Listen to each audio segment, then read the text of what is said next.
میرے دوستوں اور ساتھی،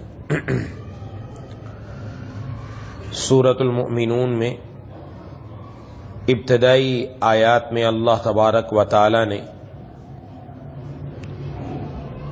ایمان والے مردوں اور عورتوں کی صفات بیان فرمائی ہیں۔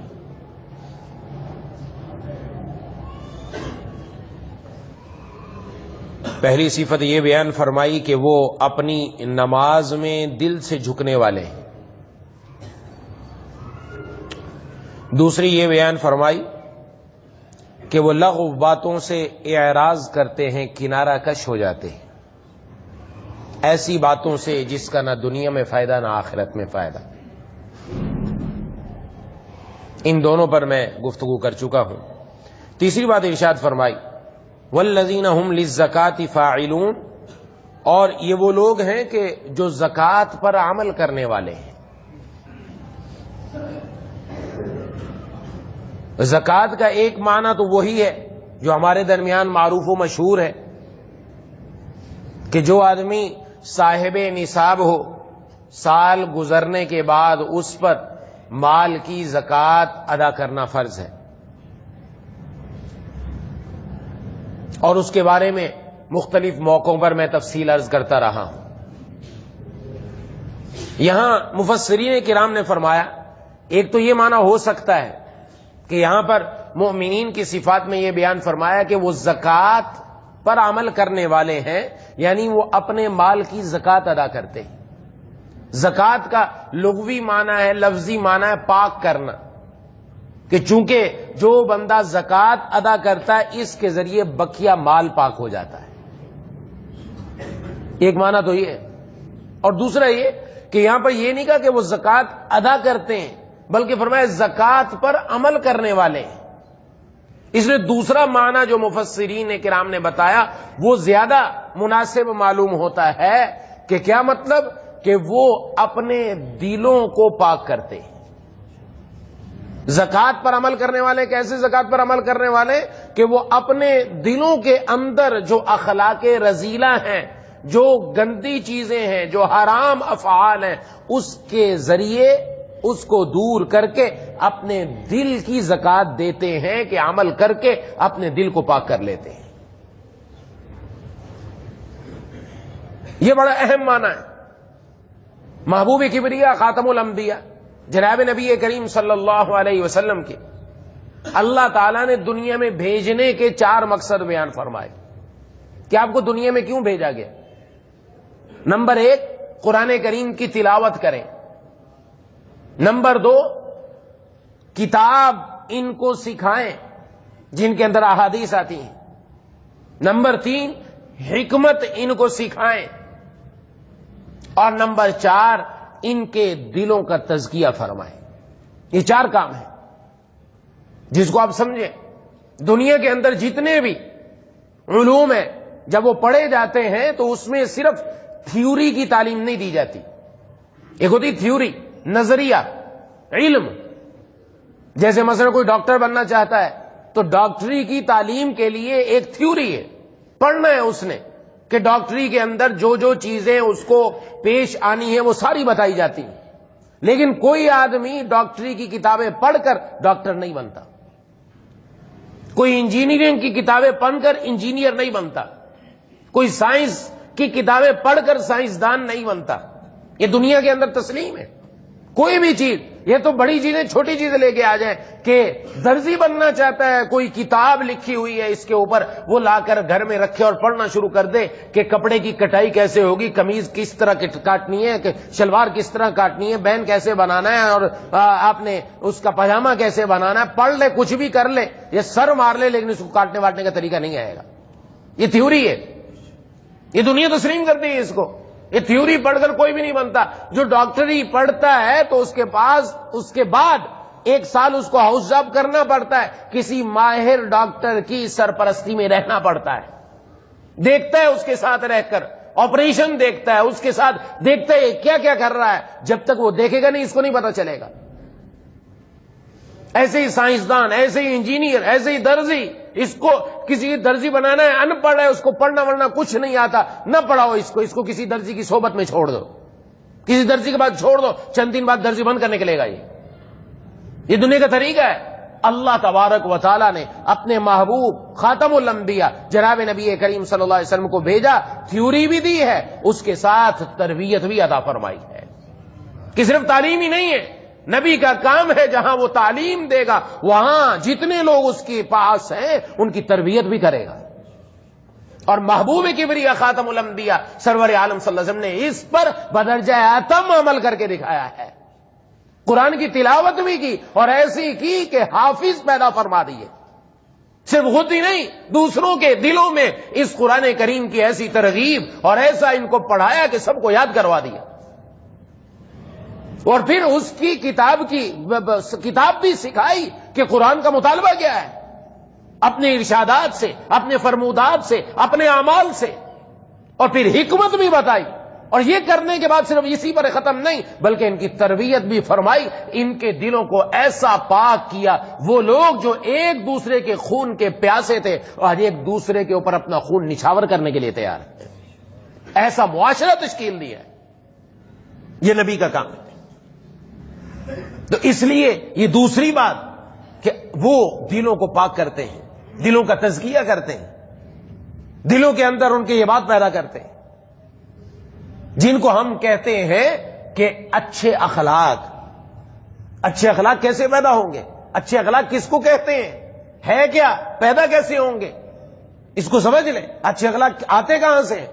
انسان ہم میں سے ہر آدمی کوئی بھی اگر اس نے نیک کام کرنا ہے، کوئی بھی اس نے برا کام کرنا ہے، سب سے پہلے اس کے دل کے اندر ارادہ پیدا ہوتا ہے. یہ ہمارا دل ہے، یہ بادشاہ پورے جسم کا، یہ آرڈر دیتا ہے. اس نے جناب نبی کریم صلی اللہ علیہ وسلم نے اس دل کی اہمیت بیان فرمائی کہ یہ معمولی چھوٹا سا لوتھڑا نہیں سمجھو اس کو، یہ پورے جسم کو چلانے والا ہے. اس نے فرمایا ان فی الجسد مضغۃ، جسم میں ایک ٹکڑا ہے، ایک لوتھڑا ہے. اذا صلحت صلح الجسد کلہ، اگر وہ ٹھیک ہو جائے سارا جسم ٹھیک ہو جاتا ہے، اور اگر وہ خراب ہو جائے تو سارا جسم خراب ہو جاتا ہے. فرمایا الا وہی القلب، غور سے سنو وہ ٹکڑا دل ہے. وہی القلب، وہ دل ہے. اس دل پر ہماری جسمانی صحت موقوف ہے. جسم کے جتنے اعضاء ہیں ان سب میں زیادہ کام کرنے والا یہ دل ہے.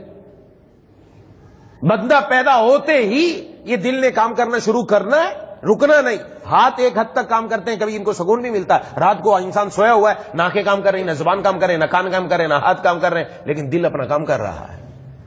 ایک منٹ کے اندر اس کی تعداد ہے کہ اتنی مرتبہ اس نے دھڑکنا ہے، اتنی مرتبہ خون کی پمپنگ کرنی ہے، اتنی مرتبہ پھینکے گا، اتنی مرتبہ لائے گا. اور ڈاکٹر باقاعدہ اس چیز کو چیک کرتے ہیں. اور جس کا دل ٹھیک کام کر رہا ہے جسم بھی کہتے ہیں ٹھیک ہے بالکل. اس کا دل خراب ہو گیا تو پھر اس کا جسم بھی خراب ہونا شروع ہو جاتا ہے کہ دل کی طرف سے خون کی سپلائی فلاں جگہ نہیں ہو رہی، اس لیے آپ کا فلاں عضو بیکار ہو رہا ہے.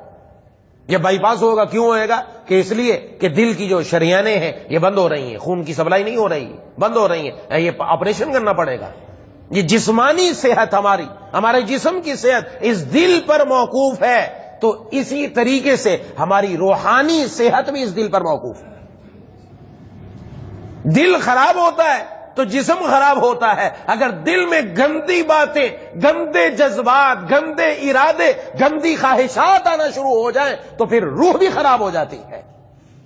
یہ روحانی موت ہوتی ہے بندے کی کہ دل کام کرنا بند کر دیتا ہے. اگر دل میں اچھی باتیں پیدا ہوں، دل کی خواہشات، جذبات اچھے ہوں تو اس دل کا اس کے ذریعے سے روح کے اندر طاقت پیدا ہوتی ہے اور روح تگڑی ہو جاتی ہے. اور اگر یہی خراب ہو جائے تو پھر دل کے اندر خرابی کے ساتھ معاملہ خراب ہونا شروع ہو جاتا ہے. اس دل کی غذا محبت ہے، اس کو محبت چاہیے، یہ محبت کرے گا. اس نے کہیں نہیں جانا، اس کو دنیا کی غذا نہیں چاہیے، اس کو کھانا پینا نہیں چاہیے، اس کو محبت چاہیے. دل بحر محبت ہے، یہ محبت ہی کرے گا. دل بحر محبت ہے، یہ محبت ہی کرے گا. لاکھ اس کو تو بچا، کسی پہ تو مرے گا، اس نے مرنا ہے. جیسے انسان اپنی غذا اچھی رکھے، کھانا پینا اچھا رکھے، جسم تگڑا ہوتا ہے. اس کی غذا اچھی ہے، اور اگر غذا اچھی نہیں ہو تو وہ لوگ جن کو غذا اچھی نہیں ملتی ان کے جسم کمزور ہوتے ہیں، مختلف بیماریوں کا شکار ہوتے ہیں کہ غذا اچھی نہیں ہے، کھانا پینا اچھا نہیں ہے، وہ گلی سڑی ہوئی چیزیں اگر کھا رہے ہیں، ان کو مہیا نہیں ہے اچھا کھانا، اچھی روٹی، اچھا سالن، تو پھر جسم خراب ہونا شروع ہوتا ہے۔ دل کی غذا محبت ہے، اگر محبت اعلیٰ والی دی تو دل تگڑا ہو جائے گا، ایسا تگڑا ہوگا کہ کمزور دلوں کو بھی یہ تگڑا بنانا شروع کر دے گا۔ اور اگر اس دل کو گندی غذا، ادنا قسم کی محبت دی تو پھر دل نے بھی بیمار ہو جانا ہے، دل والے نے بھی بیمار ہو جانا ہے۔ دنیا کی محبت، دنیا کی حسین شکلوں کی محبت، لڑکیوں کی محبت، اچھے چہروں کی محبت اس دل کو دے دی جائے، دل بیمار ہو جاتا ہے، اور جب بیمار ہوتا ہے تو ظاہری طور پر بھی انسان کا چہرہ مرجھا جاتا ہے، آنکھوں کے اندر ہلکے پڑنا شروع ہو جاتے ہیں، چہروں کی خوشنمائی ختم ہونا شروع ہو جاتی ہے، پتہ چلنا شروع ہو جاتا ہے یہ کوئی بیمار انسان ہے۔ بیماری کیا ہے؟ اس کے دل کے اندر بیماری ہے۔ اور اگر اسی دل کو اللہ کی محبت دے دے، سب سے اعلیٰ خالق مالک احکم الحاکمین، جس نے دنیا کے اندر لیلائے کائنات کو حسن دیا، وہ جب حسین ذات جس کے دل میں آ جاتی ہے، اس کی عمر بڑھ جائے، 70 سال کا بھی ہو جائے، 80 سال کا بھی ہو جائے، اس کے چہرے پر وہ جوانی، وہ توانی اور وہ خوشحالی ہوتی ہے کہ جوانوں کی جوانی بھی اس پر قربان ہو جائے، کیونکہ اس کے دل میں اللہ تبارک و تعالیٰ کی ذات ہوتی ہے۔ تو یہ دل، یہی ہے اصل، یہ ہے اخلاق کی جڑ۔ اگر اچھی چیزیں پیدا ہوں تو پھر کہتے ہیں اچھے اخلاق ہیں، اور اگر بری چیزیں پیدا ہوں تو برے اخلاق ہیں۔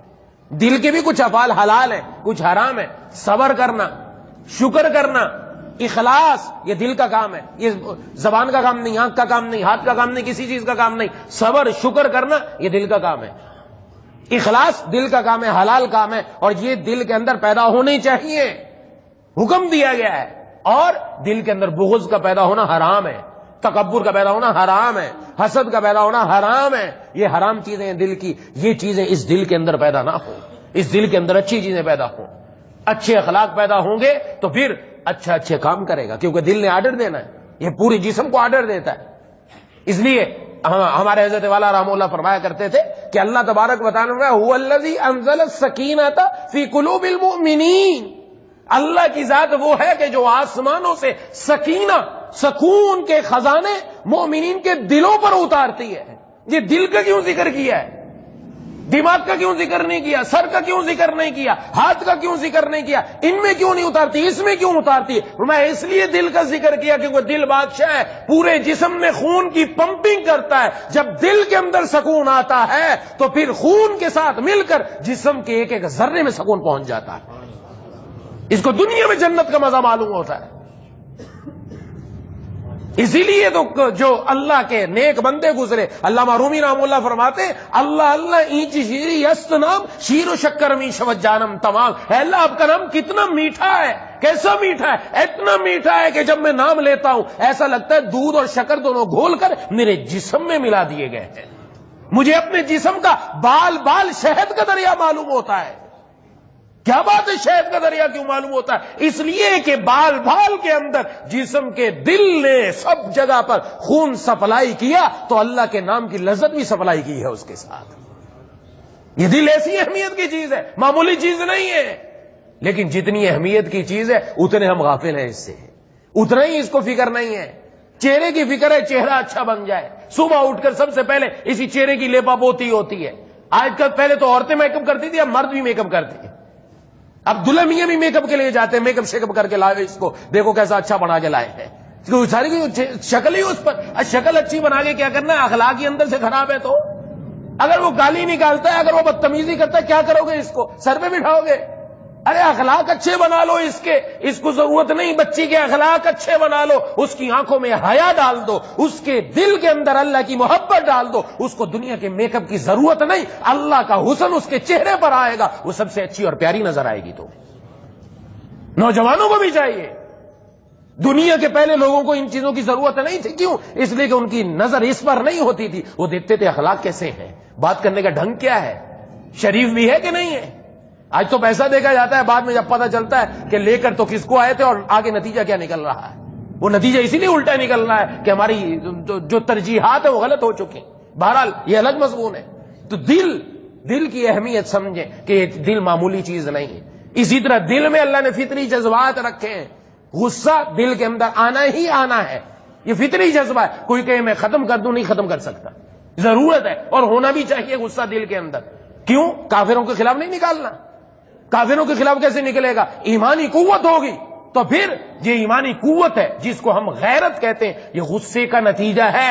غیرت ایمانی انسان کی ایسی جو ہم قرآن کریم کی توہین برداشت نہیں کر سکتے. جیسے ناروے کے اندر اس نے کرنے کی کوشش کی اور ایک مسلمان کھڑا ہوا. کیوں؟ اس لیے کہ یہ وہ چیز ہے کہ جس پر مسلمان کمپرومائز نہیں کرتا، اور وہ اٹھ کر آ گیا اور آ کر ایک ٹانگ ماری، اس کی طبیعت برابر کر دی، پوری دنیا کو دکھا دیا کہ ہم کسی چیز کے اوپر، قرآن کے اوپر کسی قسم کی صلح نہیں کر سکتے اور اس کو جلانے کی اجازت نہیں دے سکتے. نعوذ باللہ. اس کے ساتھ تعلق ایسا ہے. یہ غیرت ہے، یہ ہے وہ غصہ جو ہونا چاہیے مسلمان کے اندر، ہونا چاہیے. لیکن فطری چیز ہے. اب اس کو اعتدال میں رکھو، جہاں آنا ہے وہاں آئے، جہاں نہیں آنا وہاں نہیں آئے. اصل چیز یہ ہے، یہ اعتدال میں رکھنی ہے. غصے کی حدود بیان کی گئی کہ غصہ کہاں آنا چاہیے، تب پتہ چلتا ہے. اور آج ہمارا غصہ غلط جگہ نکلتا ہے. آج غصہ کس پر نکلے گا؟ بیوی پر نکلے گا، بچوں پر نکلے گا، ماں باپ پر غصہ نکلتا ہے. اچھے والے چہرے پر سنت رسول سجی ہوئی ہے، صف اول کا اہتمام ہے، اور ماں کو جا کے گالیاں نکالتا ہے. ماں کی جا کے پٹائی ہو رہی، نعوذ باللہ. یہ ایسے عرض نہیں کر رہا، ایسی خواتین کے خطوط آتے ہیں، ان کی طرف سے پیغام آتے کہ یہ ہو رہا ہے ہمارے ساتھ، ہم کیا کریں؟ بیٹا ہے اور بیٹا جا کے ماں کی پٹائی کر رہا ہے، نعوذ باللہ. ماں کو مار رہا ہے جا کر. ہے بڑا دیندار نظر آ رہا ہے، چہرے پر سنت رسول بھی سجی ہوئی ہے. اس کو سمجھ لینا چاہیے، اس کی یہ دنیا بھی جہنم بن چکی ہے، اور اس نے مرتے ہی اس کو پتہ چل جائے گا یہ کون سی طرف جانے والا ہے. نہ اس کی نمازیں اس کو بچا سکیں گی، نہ اس کی داڑھی اس کو بچا سکے گی، اور نہ اس کی تلاوتیں اس کو بچا سکیں گی. یہ پتہ چلے گا وہاں جا کر ہوتا کیا ہے اس کے ساتھ. کیوں؟ اس لیے کہ یہ آج جوان ہے، اس بھول چکا ہے کہ میری ماں نے جب مجھے بچپن میں اپنے پیٹ میں اٹھایا تھا تو کیا تکلیفیں اٹھائی تھی، اس نے بھول گیا. آج دنیا نے یہ سب ہمارے دماغوں سے ختم کر دیا. آج نے ماں کی قیمت ہی نہیں ہے. یہ غصہ اس کا کہاں نکل رہا؟ وہاں یہاں نہیں نکلنا چاہیے تھا. اس کا غصہ تو اللہ کی نافرمانی پر نکلتا، وہاں نہیں نکل رہا. یہ لڑکیوں کے ساتھ رات کو ٹیلی فون کے اوپر پیکیجز کرا کر گپے مارتے ہوئے ہنستا ہے، مسکراتا ہے اور پیسے نچھاور کرتا ہے. اور ماں باپ کی اس کو پتہ ہی نہیں کہ ان کی پسند کیا ہے. کبھی مہینے میں ایک بار ماں باپ کے لیے کچھ لے کر تو چلا جائے، کوئی اچھی چیز بھی. پیکیج کرانے پر تو پیسہ لگ رہا ہے تیرا دوسروں کے، اور وہ بھی غیر، اور وہ بھی ناجائز، اور وہ بھی غلط. ماں باپ کے اوپر کتنا پیسہ خرچ کیا. وہاں تو 100 روپے دیتے ہوئے جان جاتی ہے، مرتا ہے کہ تم نے اتنے پیسہ کیوں مانگ لیا مجھ سے. آج کیفیت یہ ہے، ماں باپ ترستے ہیں کب بیٹا آ کر کچھ ہنسی کے بول لے گا. ماں کو کچھ نہیں چاہیے، باپ کو کچھ نہیں چاہیے. یہ ہماری محبت کے بھوکے ہیں. ان کو صرف بچے کی صورت چاہیے کہ آگے کچھ ہمارے ساتھ بیٹھ کر بات بھی کر لیں. آج جن کو اپنے پیسے پر فخر ہے، جن کو اپنے منصب پر فخر ہے، جن کو اپنے جسم پر فخر ہے، جس دن یہ دنیا سے جائیں گے اس دن ان کو پتہ چل جائے گا کہ ان کا پیسہ کہاں ہے، ان کا منصب کہاں ہے، اور ان کا رتبہ کہاں ہے. بلکہ مرنے سے پہلے دنیا میں اللہ دکھا دے گا کہ اس کی اولاد اس کے سر پہ کھڑے ہو کے جوتے مارتی. اس کو ہم نے مذاق بنا رکھا ہے دین کو. یہ غصہ کہاں نکل رہا ہے؟ یہاں نہیں نکلنا. یہاں اس کو اعتدال میں رکھو، اعتدال میں رکھو. اس غصے کو روک کے رکھو، اس کو یہاں نہیں نکالنا. حضرت علی رضی اللہ تعالیٰ عنہ ایک مرتبہ کافر کو مارنے کے لیے چڑھے، مارنے کے لیے تیار ہو گئے، اور جیسے ہی اس کو مارنے لگے اس سے کچھ اور تو ہو نہیں سکا، آپ کے چہرے پر تھوک دیا، نعوذ باللہ. جیسے ہی اس نے تھوکا آپ پیچھے ہٹ گئے، اتر گئے اس کے چہرے سے. لوگوں نے کہا ابھی تو مارنے کا ٹائم تھا، ابھی اس نے ایسی غلیظ حرکت کی، اب تو اس کو قتل کر دینا چاہیے تھا. ہمارا یہی خیال میرے دل میں آیا تھا، اس لیے کہ پہلے میں اس کو مار رہا تھا اللہ کی رضا کے لیے، اب اس نے میرے چہرے پر تھوکا تو اب میرے نفس کا غصہ شامل ہو گیا. اب اگر اس کو قتل کرتا تو اپنے لیے قتل کرتا، اس لیے میں نے چھوڑ دیا. یہ سننا تھا، پاؤں میں گر گیا، اسی وقت کلمہ پڑھ کر مسلمان ہو گئے. اور آج ہمارا غصہ کہاں نکلتا ہے؟ یہاں نکل رہا ہے. ہمارا غصہ تو ماں پر نکلتا ہے، باپ پر نکلتا ہے، بیوی پر نکلتا ہے، اولاد پر نکلتا ہے، اور سمجھتا ہے کہ میرے سامنے کوئی بات کرنے والا نہیں ہے. دیکھو میں ایسا، میرا غصہ ایسا ہے کہ ہر کوئی دبک کر بیٹھ جاتا ہے. یہ کوئی انسانیت کی علامت نہیں ہے، یہ کوئی شرافت کی علامت نہیں ہے، یہ کوئی محبوب کبریا خاتم الانبیاء جناب نبی کریم صلی اللہ علیہ وسلم کی سنت نہیں ہے. آپ کا طریقہ نہیں ہے, آپ گھر میں ایسے نہیں تشریف لایا کرتے تھے. اس غصے کو اعتدال میں رکھو. جہاں آنا ہے اللہ سے مانگا جائے, اللہ سے مانگے یا اللہ میرے غصے میں اعتدال پیدا فرما دیجئے, جہاں مجھے غصہ آنا چاہیے وہاں آئے, جہاں نہیں آنا چاہیے وہاں نہ آئے. اور اگر غلط جگہ پر غصہ آ رہا ہے اس کو قابو میں رکھو, اور بجائے منہ سے کچھ بات کرنے کے, بجائے گالیاں دینے کے, بجائے پٹائی کرنے کے, خود ایک طرف ہو جاؤ. آ کر بندہ وضو کر لے, وضو کرتے ہی ایسے لگے گا کہ جیسے اس نے جلتی ہوئی آگ کے اوپر پانی ڈالا ہے, کیونکہ محبوب کبریا خاتم الانبیاء جناب نبی کریم صلی اللہ علیہ وسلم کا بتایا ہوا فرمان ہے, بتایا ہوا عمل ہے. کر کے دیکھے بندہ, اسی وقت کیسے لگے گا ختم ہو گیا. اور جتنا غصہ آیا تھا جب پانی ڈالے گا اور اپنے غصے کو دبائے گا, اللہ اس سارے غصے کو نور میں تبدیل فرما دیں گے. جو بندہ کرتا ہے اس کو خود نظر آئے گا کہ رب تعالیٰ کیا کچھ دے رہے ہیں اس کے بدلے. غصہ اعتدال میں اس کا کس کا تعلق ہے؟ دل کے ساتھ اس کا تعلق ہے. اب سمجھیں, نمازیں, روزہ, زکات سب ان کے ساتھ ساتھ محبوب کبریا خاتم الانبیاء جناب نبی کریم صلی اللہ علیہ وسلم نے تربیت کیا فرمائی ہے کہ حضرت عمر فاروق رضی اللہ تعالیٰ عنہ مشہور ہیں آپ کا روب پھر بھی بعد میں بھی لوگوں پر طاری رہا, لیکن جب اسلام لے آئے تو پھر یہ غصہ کافروں کے خلاف نکلا ہے, مسلمانوں کے خلاف نہیں نکلا. ایسے ہی عزت نفس چاہتا ہے انسان. کوئی انسان نہیں چاہتا دنیا میں مجھے لوگ ذلیل کریں, کوئی نہیں چاہتا. عزت نفس ہونی چاہیے, دل میں آتا ہے, ہونا چاہیے دل کے اندر کہ میری عزت ہو لوگوں کے درمیان. لیکن یہ عزت نفس جب انسان اس میں حدود سے بڑھتا ہے تو پھر کیا سمجھتا ہے؟ پھر وہ یہ سمجھتا ہے میں سب سے افضل, باقی سب حقیر, باقی سارے حقیر ہیں, کوئی بھی کسی کی کوئی قیمت نہیں, میں بڑی چیز ہوں. وہ جو میں آ جاتی ہے تو وہی عزت نفس اب تکبر بن چکی ہے, اور اللہ کو سب بیماریوں سے زیادہ ناپسندیدہ یہ تکبر ہے. اس لیے حدیث میں فرمایا جس کے دل میں رائی کے دانے کے برابر بھی کبر ہوگا وہ جنت کی خوشبو بھی نہ سونگھ سکے گا. جنت میں جانا تو دور کی ہے نا, جنت کی خوشبو بھی نہیں پائے گا. یہ تکبر, یہ میں, یہ بھی بہت ہے, یہ فطری چیز ہے عزت نفس. لیکن جب تک حدود میں ہے تب تک درست ہے, اور جب حدود میں نہیں رہی, حدود سے آگے بڑھ گیا تو اب وہ میں بن گئی. اور جب میں بن گیا اور میں ہی میں نظر آنے لگا, اب اللہ کا حکم بھی آئے تو اپنے آپ کو سمجھتا ہے میں تو بہت بڑی چیز ہوں, مجھے بتایا جا رہا ہے. یہ تو نئی بات مولوی صاحب نے آج بتا دی, یہ تو نئی بات, ہم نے تو اتنے سال ہو گئے نماز پڑھتے ہوئے آج تک تو یہ بات نہیں سنی. اچھا جی, آپ کی 40 پوچھتے کیا دین پڑھتی چلی آ رہی تھی جو آپ کو پتا ہوتی ساری باتیں؟ ابھی چند دن ہوئے کہ دین میں لگے, اس کے بعد ساری باتیں 1 منٹ میں پتہ چلنا شروع ہو جائیں گی. دین کی بات جہاں سے بھی ملے اس کو سر آنکھوں پر رکھنے کے قابل ہے. ہاں, کتنی باتیں ایسی بڑوں کو نہیں پتا ہوتا. امام مالک رحمت اللہ علیہ سے 40 سوال ایک مجلس میں کیے گئے, 40 میں سے صرف 4 کا جواب دیا, اور 36 کے بنوایا لا ادری, مجھے معلوم نہیں ہے اس کا جواب. 4 کے بارے میں صرف جواب دیا. کون ہے؟ وقت کا مجتہد ہے, وہ کہہ رہا ہے تو میں اور آپ کس باغ اور کس باغ کی مولی ہیں کہ ہم کہ نہیں ہمیں سب کچھ پتا ہے.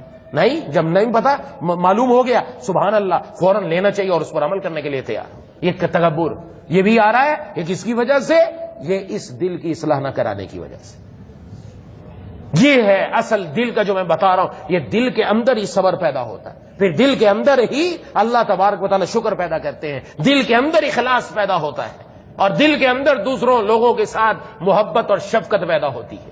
اور پھر اسی دل کے اندر ریا ہے, اسی دل کے اندر تکبر ہے, اسی دل کے اندر بغض ہے, اسی دل کے اندر کینہ ہے. ان سب چیزوں سے اپنے آپ کو بچانا ہے. یہ جب بچائے گا تب جا کر سارے اعمال دین کے مطابق ہوں گے.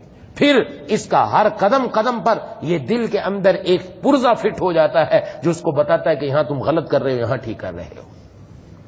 اب وہ کیسے ہو, اس کا طریقہ کیا ہو؟ اس کا طریقہ وہی ہوگا جو جناب نبی کریم صلی اللہ علیہ وسلم کا تھا, جو اللہ نے قرآن میں بیان کر دیا, کونوا مع الصادقین, سچوں کے ساتھ ہو جاؤ, ایسے لوگوں کے ساتھ ہو جاؤ, ایسے لوگوں کی صحبت میں رہ پڑو کہ جو اللہ تبارک و تعالیٰ کے پیارے ہیں, جو زبان کے بھی سچے, عمل کے بھی سچے.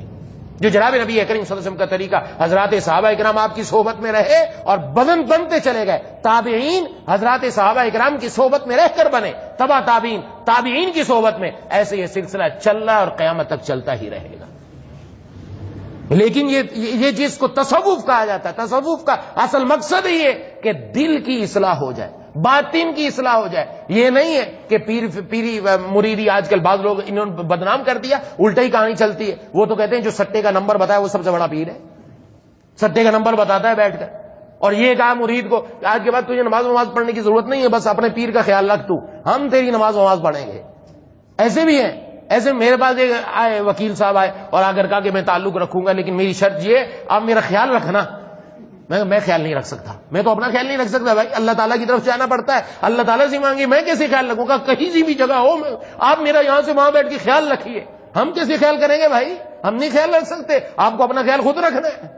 اس کا مقصد کیا تھا؟ یہ چیزیں لوگوں کو اس جال میں پھنسا کر ان کو بتانا شروع کر دیا کہ تو رات کو کیا کرتا ہے اور دن میں کیا کھاتے ہو، تمہارے گھر میں کیا ہوتا ہے۔ کیا آپ صلی اللہ علیہ وسلم نے بھی ایسے صحابہ کرام کو بتایا تھا؟ کیا ہے نہیں بتایا تو یہ پیٹ سیدھا نہیں ہو سکتا، یہ غلط راستے پر جا رہا ہے، یہ گمراہی پر جا رہا ہے۔ جب آپ صلی اللہ علیہ وسلم نے صحابہ کرام کو یہ باتیں نہیں بتائی تو یہ بتانے والا کون ہے؟ یہ جال میں پھنسانے والا ہے کہ آتے جاؤ اور بغل میں مرغا لے کے آتے جاؤ، پیسہ لاتے رہو اور ہمارے پاس غریب ہوتے ہوتے واپس جاؤ، بس سب کو کھنگال میں انبال کر جب اچھا مال آ جاتا ہے تو پیر صاحب غائب، پتہ ہی نہیں چلتا کدھر گیا۔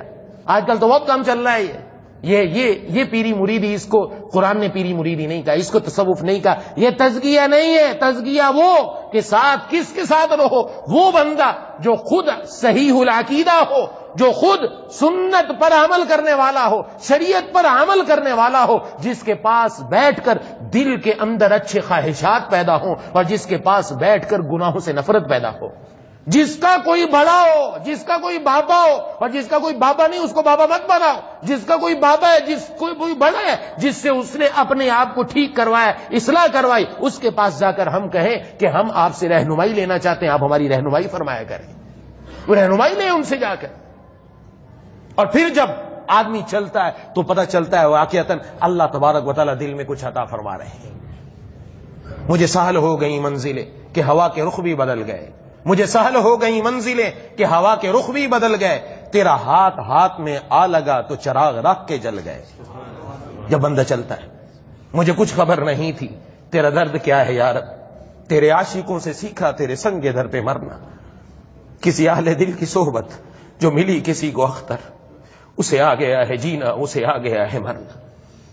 یہ وہ راستہ ہے کہ جس پہ آدمی جب قریب جاتا ہے تو پھر پتہ چلتا ہے، قریب جلتے ہوئے دل کے اپنا دل کر دے، قریب جلتے ہوئے دل کے اپنا دل کر دے۔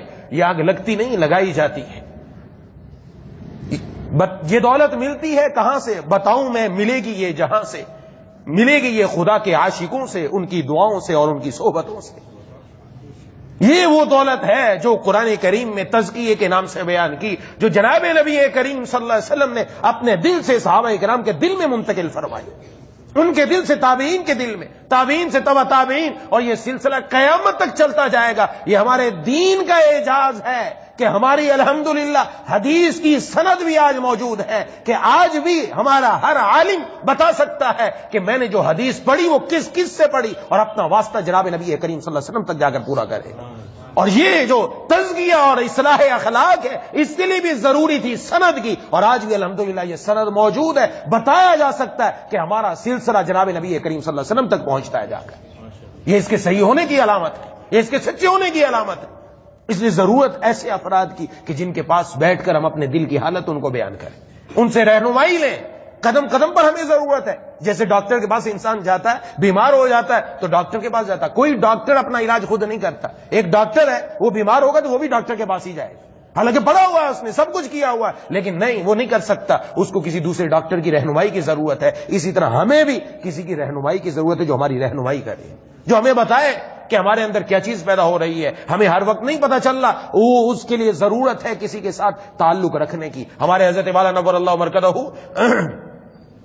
ایک مرتبہ تشریف لے گئے تھے سندھ میں سے، اندرون سندھ، وہاں پر ایگریکلچر غالباً یونیورسٹی میں تشریف لے گئے تو وہاں پر جا کر دیکھا کہ وہ آم کی جو ہے وہ قلم لگا رہے ہیں، لنگڑے آم کی قلم لگا رہے ہیں دیسی آم کے ساتھ۔ تو وہ جب قلم لگاتے تھے تو چھیلتے تھے، چھیل کر دوسرے کے ساتھ لگا کر مضبوطی سے باندھتے تھے۔ میں نے ان سے پوچھا کہ یہ تم نے اس کے ساتھ کیوں باندھا؟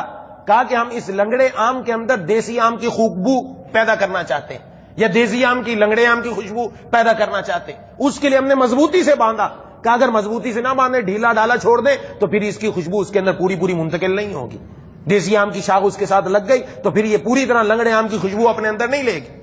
اور پھر کہا جب یہ بنتا ہے تو پھر فرمایا یہ جو آم ہوتا تھا تو دیسی آم، لیکن لنگڑے آم کے ساتھ شاخ لگ گئی اس کی تو پھر یہ لنگڑا آم بن جاتا ہے، اس کا نام بھی بدل جاتا ہے، دام بھی بدل جاتا ہے، کام بھی بدل جاتا ہے۔ نام بھی بدلا، دام بھی بدلا، کام بھی بدلا. فرمایا یہ آپ نے تو ٹیکنالوجی ابھی ایجاد کی، اللہ تعالیٰ نے 1400 سال پہلے جناب نبی کریم صلی اللہ علیہ وسلم پر اتار دی. کونوا مع الصادقین، اپنے دیسی دلوں کو تگڑے دلوں کے ساتھ جوڑ دو، پیوند کر دو، اچھی طرح مضبوطی کے ساتھ کر دو. اور جب تم ان کے ساتھ مضبوطی سے اپنے آپ کو پیوند کر دو گے تو تمہارا دل بھی تگڑا دل بن جائے گا، تمہارا دام بھی بدل جائے گا، کام بھی بدل جائے گا، نام بھی بدل جائے گا.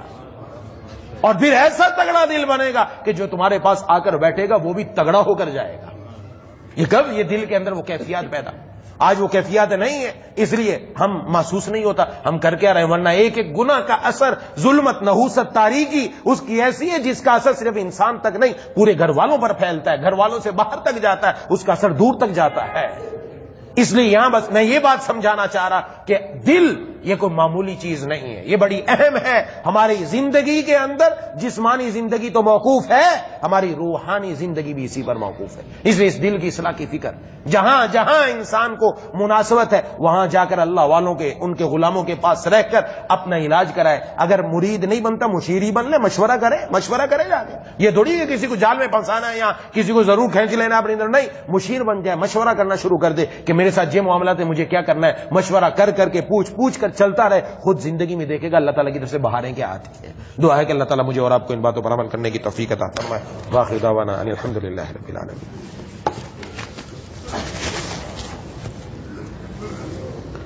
بسم اللہ الرحمن الرحیم. الحمدللہ رب العالمین الرحمن الرحیم مالک یوم الدین.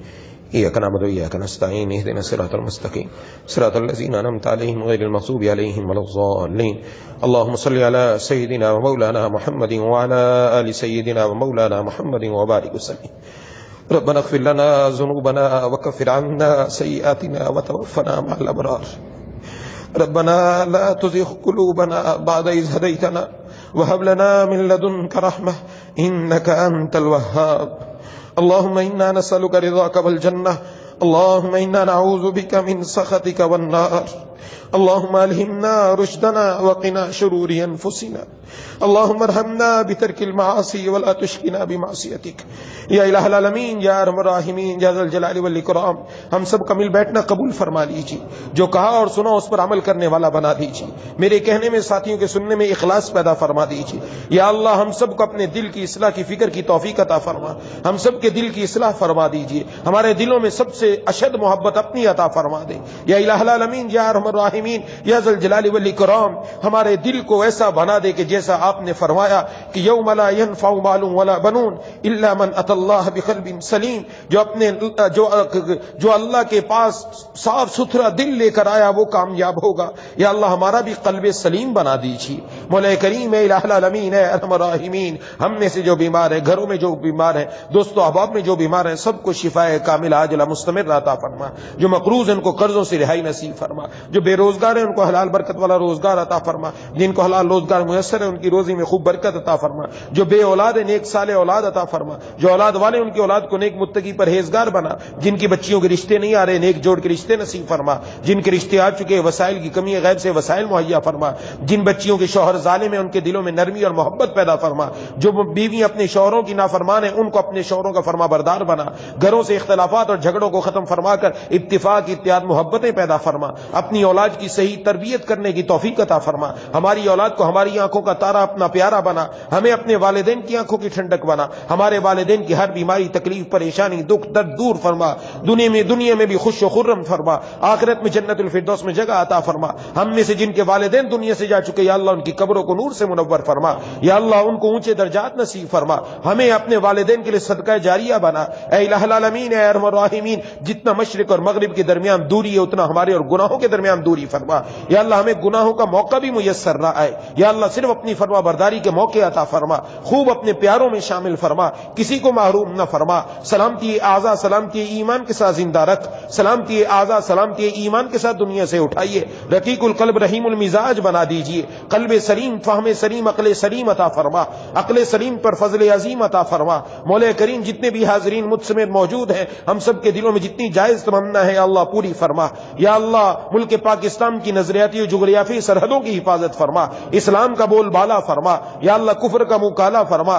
پوری دنیا میں یا اللہ مسلمانوں کو یا اللہ العالمین جہاں جہاں ظلم کی چکی میں پس رہے ہیں یا اللہ ان کو ظالموں کے ظلم سے محفوظ فرما، غیب سے ان کی مدد فرما، غیب سے ان کی مدد فرما، مقبوضہ کشمیر میں، فلسطین میں، برما میں، چائنا میں یا اللہ تمام مسلمانوں کی غیب سے مدد فرما، مولا کریم ان کا حامی و ناصر ہو جا، اے الہ العالمین، اے ارحم الراحمین، یا ذا الجلال والاکرام، جیسا آپ چاہتے ویسا ہم سب کو بننے کی توفیق عطا فرما، کچھ رات کے کچھ حصے اپنے سامنے کھڑے ہونے کی بھی توفیق عطا فرما، لمبی راتیں رب اپنے سامنے کھڑا ہونے کی بھی توفیق عطا فرما، یا ذا الجلال والاکرام، محروم نہ فرمائیے، ایک آپ ہی کا در ہے، ایک آپ ہی کا در ہے، آپ جیسا پیار کرنے والا دنیا میں کوئی نہیں،